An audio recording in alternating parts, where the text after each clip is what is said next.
Part 2 of Lesson 1 of Chapter 5 is more on trig identities. Here are some additional identities I'd like you to write on your note card. We have cofunction identities. There's one for sine, cosine, one for tangent, one for cotangent, one for secant, one for cosecant.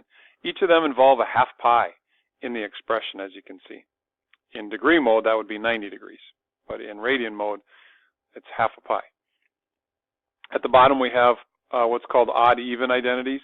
And this is an identity that you use when you have a negative inside of a trig function, such as the sine of negative theta, right down here, is equal to negative sine of theta.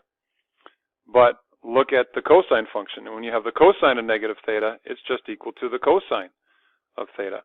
If you're wondering how or why that is, let me show you. If we type in the cosine of negative 10 degrees, we get the exact same answer as the cosine of 10 degrees. They're not any different. But if I were to type in the sine of negative 10 degrees and compare it to the sine of positive 10 degrees, you can see that they're not the same. They're opposites of each other. So this is true no matter if you use 10 degrees or any other angle for that matter. So why don't you write down these odd, even identities, and we will use those on a couple of examples.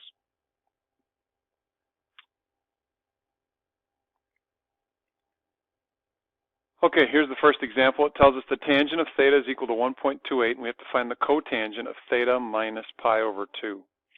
Well, I'm going to use this odd-even identity right here, which says that the cotangent of negative theta is equal to negative cotangent of theta. So the cotangent of theta minus pi over 2 is equal to negative cotangent of negative theta plus pi over 2. And now I'm just going to take the expression inside the cotangent and change them around. Whoops. So it's pi over 2 minus theta. And now the next thing I'm going to do is I'm going to use this. Where is it? There you go. Tangent of theta is equal to the cotangent of pi divided by 2 minus theta.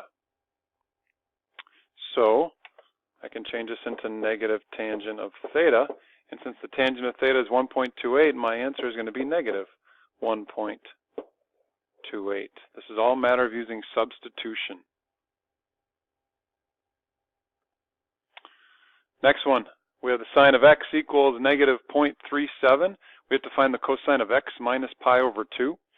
So the first thing I'm going to do is I'm going to use cosine of negative theta equals the cosine of theta, and that's going to allow me to change this into the cosine of negative x plus pi over 2, the opposite. Then I'm just going to rearrange those two terms and write it as pi over 2 minus x, and then I'm going to use the cosine of pi over 2 minus x equals the sine of x. And so I can change this into sine of x, and since the sine of x is equal to negative 0.37, that would be my solution.